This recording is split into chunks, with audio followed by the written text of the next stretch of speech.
Hello everyone, स्वागत है आपका एक बार फिर से मेरे यूट्यूब चैनल पे। आज हम अपना प्रीवियस चैप्टर जो है कंटिन्यू करने वाले हैं। चैप्टर का नाम था पृथ्वी की आंतरिक संरचना। इसके 2 पार्ट पहले आ चुके हैं, पार्ट 1 पार्ट 2। अगर वो आपने नहीं देखे तो इस वीडियो को देखने के बाद आप उसको देख सकते हैं। उसका लिंक मैं जो है उन दोनों वीडियो का इसकी डिस्क्रिप्शन में जो है डाल दूँगा, या फिर आप डायरेक्टली चैनल पर जाके भी देख सकते हैं। आप जैसे ही चैनल पर जाएंगे आपको तुरंत वो दोनों वीडियोज़ दिख जाएंगी। ठीक है। और इस पार्ट में पूरा चैप्टर अब कवर हो जाएगा। ठीक है। तो आइए दोस्तों, बिना टाइम वेस्ट के इस वीडियो को स्टार्ट करते हैं। अगर आपने चैनल सब्सक्राइब अभी तक नहीं करा तो आप चैनल सब्सक्राइब कर सकते हैं और बेल आइकन को ऑल पे प्रेस कर सकते हैं, ताकि सारी वीडियो मेरी आपको पहले मिल सके। तो स्टार्ट करते हैं अपने टॉपिक के साथ। हम भूकंप के प्रकार समझ रहे थे पिछली वीडियो में। हमने 2 तरह के भूकंपों के बारे में पहले बात करी, एक विवर्तनिक और एक ज्वालामुखी जन्य भूकंप। तो आज हम जो है तीसरा भूकंप जो है पढ़ने वाले हैं, उसका कहा जाता है नियाद भूकंप। ये जो तीसरा भूकंप है नियाद भूकंप किसको कहा जाता है, आइए इसको समझते हैं अब। खनन क्षेत्रों में कभी कभी अत्यधिक खनन कार्य से भूमिगत खानों की छत ढह जाती है, जिसके परिणाम स्वरूप हल्के झटके महसूस किए जाते हैं और इन्हें नियाद भूकंप कहा जाता है। यानी कहने का मतलब ये है कि कई बार क्या होता है, जो खनन इलाके होते हैं, खनन का मतलब होता है खनिज को निकालने की प्रक्रिया। तो जहाँ पे खनन किया जाता है, जहाँ पे खुदाई की जाती है, वहाँ पे क्या होता है, जब बहुत ज़्यादा खनन कार्य किया जाता है तो वहाँ पे होता ये है, जो खानें होती हैं, ठीक है, वो खानों की छत जो है वो ढह जाती है, गिर जाती है, जिसकी वजह से एक तरीके से पृथ्वी में कंपन पैदा होता है और हल्के झटके वहाँ पे महसूस किए जा सकते हैं। उसी को बोला जाता है नियाद भूकंप। यानी जब भूकंप का कारण जो है क्या हो, खुदाई हो। ठीक है। कई बार आपने देखा होगा, खुदाई जब होती है, आप अपने कमरे में बैठे हो और आपकी गली के अंदर जो है खुदाई हो रही हो, तो उससे भी क्या होता है, कंपन होता है, और इसी को बोला जाता है नियाद भूकंप। ठीक है। अगला है हमारे पास विस्फोट भूकंप। इसका नाम से बड़ा क्लियर हो रहा है, विस्फोट भूकंप एक विस्फोट से संबंधित होगा। ठीक है। इसका रिलेशन विस्फोट से होगा, ठीक है, पटाखे से होगा, बम से होगा। तो इसको समझते हैं जल्दी से। कभी कभी परमाणु एवं रासायनिक विस्फोट से भी भूमि में कंपन होता है। भाई कई बार क्या होता है, परमाणु बम होते हैं, ठीक है, रासायनिक विस्फोट होते हैं, उससे भी कई बार भूमि में कंपन होता है। जैसे सबसे अच्छा एग्जांपल देता हूँ, अमेरिका ने क्या करा था, जापान में जो है जापान के 2 नगरों हिरोशिमा और नागासाकी पर जो है परमाणु बम छोड़े थे। ठीक है। तो जो वो परमाणु बम छोड़े, उससे पृथ्वी में कंपन भी हुआ था। ठीक है। भूमि भूकंप भी आया था। तो जब परमाणु बमों की वजह से या फिर रासायनिक केमिकल विस्फोट की वजह से जब भी कभी भूमि में कंपन होता है, तो इस तरह के भूकंप को हम बोलते हैं विस्फोट भूकंप। ठीक है। अब समझते हैं हम अगला भूकंप। अगला भूकंप हमारे पास है बांध जनित भूकंप। इसके नाम से एकदम क्लियर हो रहा है, बांध जनित भूकंप क्या होते हैं। जो भूकंप बड़े बांध वाले क्षेत्रों में आते हैं, यानी जो बड़े बांध वाले क्षेत्र होते हैं, जहाँ में बांध बने होते हैं, वहाँ पे जो भी भूकंप आते हैं, उन भूकंपों को हम बोलते हैं बांध जनित भूकंप। ठीक है। अब हमारे पास अगला टॉपिक है भूकंपों की माप। यानी भूकंपों को कैसे मापा जाता है, क्योंकि अक्सर आपने ये चीज़ सुनी होगी कि हम कहते हैं कि वहाँ तेज़ भूकंप आया, वहाँ हल्का भूकंप आया, वहाँ पे ऐसा भूकंप आया, वहाँ इतनी मिनट भूकंप आया। तो किस तरह भूकंपों को मापा जाता है, अब इसको भी थोड़ा समझते हैं हम। जैसे यहाँ पे एक हमारे पास है रिक्टर स्केल। रिक्टर स्केल जो होता है, ये जो है भूकंप की तीव्रता को मापने के लिए होता है। यानी अगर हमें भूकंप की तीव्रता मापनी है कि भूकंप कितना तेज़ आया, तो इसकी तीव्रता को मापने के लिए एक डिवाइस हमने जो है लॉन्च करा है, उसका नाम है रिक्टर स्केल। रिक्टर स्केल के माध्यम से भूकंप की तीव्रता को मापा जा सकता है। ठीक है।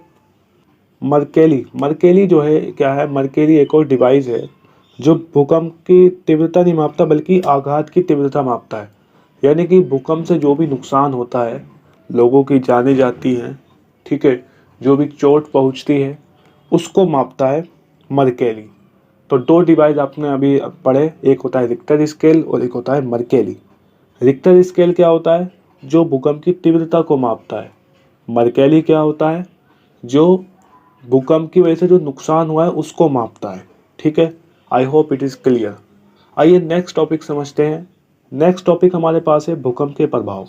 अब भूकंप के प्रभाव बताने की ज़रूरत नहीं है, हम सबके सामने होते हैं। जब भूकंप आता है तो हर किसी को पता है कि उसके क्या क्या नुकसान होते हैं। तो जो नुकसान हमें पता है वही नुकसान किताब में हमें दे रखे हैं।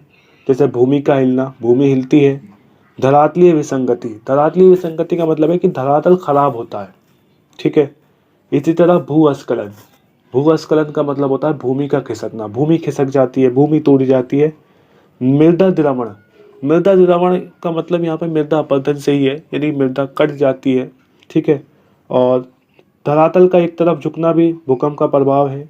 हिमस्खलन का मतलब होता है बर्फ का खिसकना, तो बर्फ भी खिसक जाती है भूकंप की वजह से।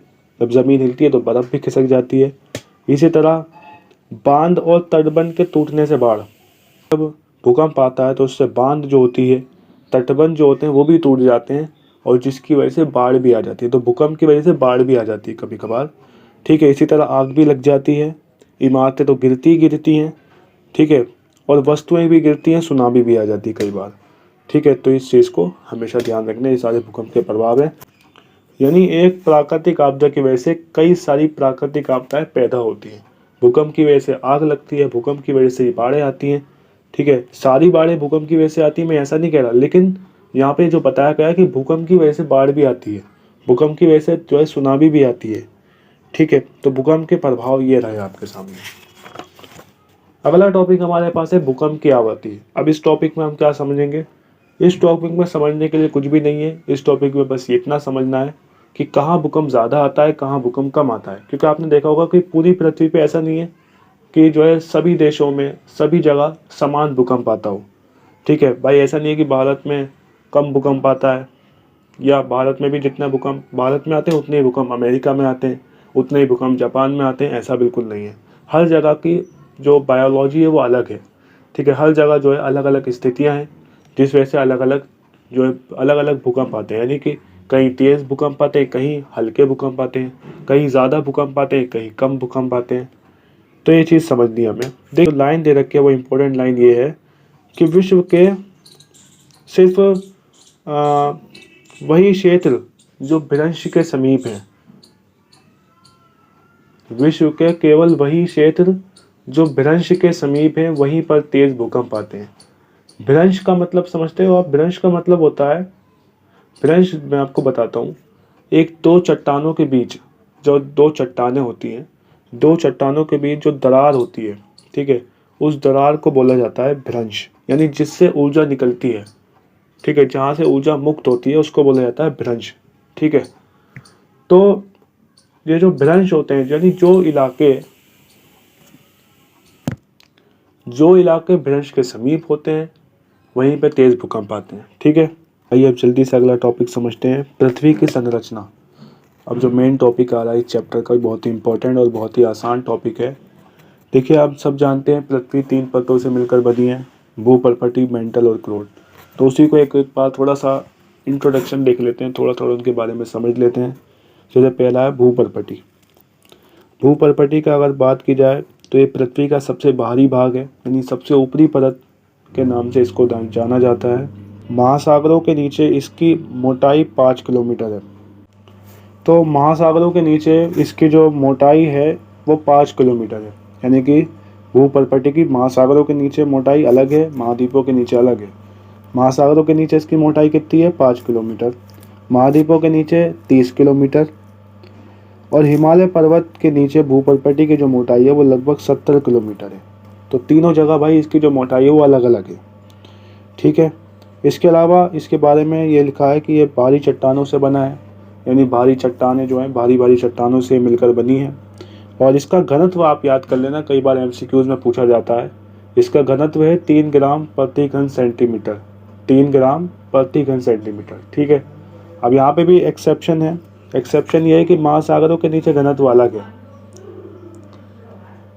महासागरों के नीचे इसका घनत्व है 2.7 ग्राम प्रति घन सेंटीमीटर, ठीक है। अगली परत हमारे पास है मेंटल। मेंटल जो है भूपर्पटी के नीचे वाली परत को कहा जाता है, आप जानते हैं। और ये जो होता है,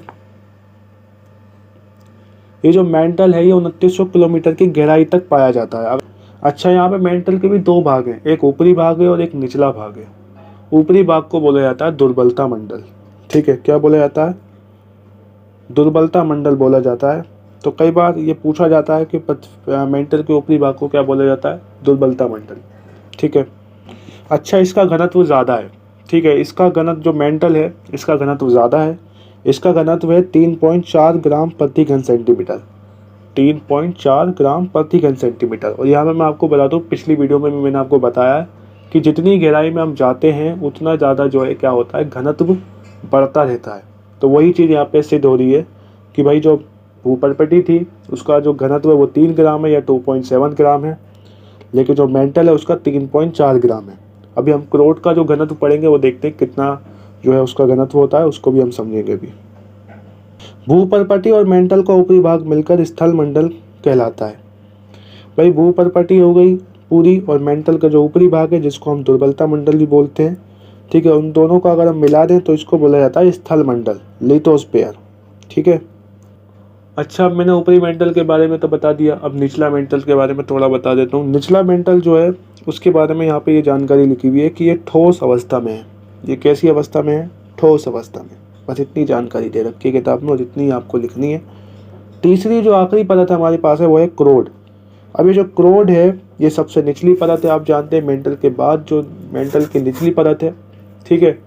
और ये जो क्रोड है ये भी दो टाइप की है, या दो हैं ये भी, यानी दो प्रकार हैं इसके। एक है बाहरी क्रोड और एक है आंतरिक क्रोड। बाहरी क्रोड तरल अवस्था में, इसको ध्यान रखना, बाहरी क्रोड तरल अवस्था में है, आंतरिक क्रोड ठोस अवस्था में है। ठीक है। अच्छा, अब इसका देखो, इसका घनत्व कितना है। यहाँ पे घनत्व देखो कितना डिटेल में बताया गया है क्रोड का। लिखा है कि मेंटल और क्रोड की सीमा पर चट्टानों का घनत्व लगभग 5 ग्राम प्रति घन सेंटीमीटर है। यानी कि मेंटल और क्रोड की सीमा में, यानी जो सीमा है, यानी जहाँ पे मेंटल ख़त्म हो रही है और क्रोड शुरू हो रही है, उस जगह पे, उस पॉइंट पे चट्टानों का घनत्व कितना है? 5 ग्राम। लेकिन केंद्र में, सेंटर में जो घनत्व है वो कितना है? 13 ग्राम प्रति घन सेंटीमीटर। ठीक है, तो कितना घनत्व जो है बड़ा है। ठीक है, यानी शुरुआत में कितना था? पर भूपर्पटी पे कितना था? 3 ग्राम। उसके बाद मेंटल में हुआ 3.4 ग्राम। ठीक है, उसके बाद यहाँ पे मेंटल और क्रोड की सीमा पे हुआ कितना? 5 ग्राम। लेकिन जो सेंटर में कितना है घनत्व? 13 ग्राम। ठीक है, तो इसको भी आपने देख लिया। अच्छा, क्रोड में एक और चीज़ है, आप ध्यान रखना, क्रोड जो है वो भारी पदार्थों से मिलकर बना है, निकिल और लोहे। ठीक है, निकिल और लोहे से मिलकर बना है क्रोड हमारा। ठीक है, अब आते हैं ज्वालामुखी और ज्वालामुखी निर्मित स्थल रूप। इस टॉपिक को भी समझ लेते हैं एक बार।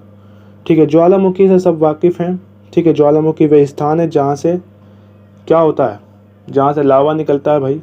तो यहाँ पे यही चीज़ लिखी हुई है कि ज्वालामुखी वह स्थान है जहाँ से निकलकर गैसें, राख और तरल चट्टानी पदार्थ लावा पृथ्वी के धरातल तक पहुँचता है। यानी ज्वालामुखी क्या है? वह स्थान, वह जगह जहाँ से क्या निकलती है? लावा निकलती है। ठीक है, गैसें निकलती हैं, राख निकलता है, तरल चट्टानी पदार्थ निकलते हैं और वो धरातल पर पहुँचते हैं। उस स्थान को बोला जाता है ज्वालामुखी। ठीक है, क्या बोला जाता है? ज्वालामुखी। अच्छा, ज्वालामुखी भी कई सारे प्रकार होते हैं, तो अभी इसके बारे में बात करेंगे, लेकिन अभी इससे पहले मैं आपको दो टाइप बताता हूँ। एक होता है मैग्मा और एक होता है लावा। मैग्मा में क्या फ़र्क होता है और लावा में क्या फ़र्क होता है? दोनों जो है आग ही होती हैं। ठीक है, दोनों जो है चट्टानी तरल पदार्थ होते हैं, लेकिन दोनों में फ़र्क क्या है? मैग्मा जो होता है, मैग्मा जो है मैग्मा जब तक लावा, या कह सकते हैं जब तक जो ज्वालामुखी होती है, आग जो भी होती है, जो तरल चट्टानी पदार्थ होते हैं, जब तक वो पृथ्वी के अंदर होते हैं तब तक इसको बोला जाता है मैग्मा। लेकिन जब ये पृथ्वी के बाहर निकल जाते हैं, धरातल पर पहुंच जाते हैं, तो इसी तरल चट्टानी पदार्थ को बोला जाता है लावा। ठीक है, अब ज्वालामुखी के प्रकार समझते हैं। जैसे पहला है शील ज्वालामुखी। शील ज्वालामुखी सबसे विशाल है। एक पॉइंट तो ये ध्यान रखना, सबसे विशाल है। ठीक है, बेसाल्ट पर्वा को छोड़कर। बेसाल्ट पर्वा एक और ज्वालामुखी है, उसको अगर छोड़ दिया जाए तो शील ज्वालामुखी सबसे बड़ी है। ठीक है, अब ये जो ज्वालामुखी है हमारी शील ज्वालामुखी, ये बेसाल्ट से निर्मित होती है। किससे निर्मित होती है? बेसाल्ट से। अब ये जो बेसाल्ट है ये तरल लावा के ठंडे होने से बनते हैं। बेसाल्ट किससे बनते हैं? तरल लावा के, जो तरल लिक्विड लावा होता है उसका जो ठंडा हो जाता है, ठंडा बन के जो सूख जाता है, उससे बनते हैं। ठीक है।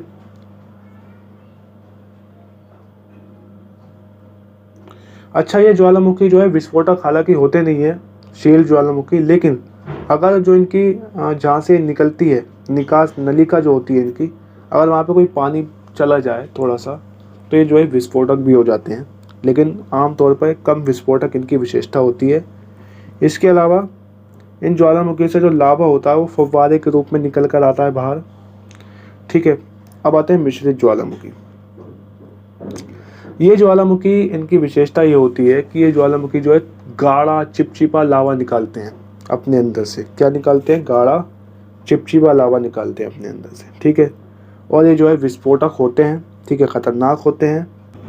अब आता है ज्वालामुखी कुंड। ये जो ज्वालामुखी होती है सबसे विस्फोटक होती है। ये ज्वालामुखी सबसे विस्फोटक होती है।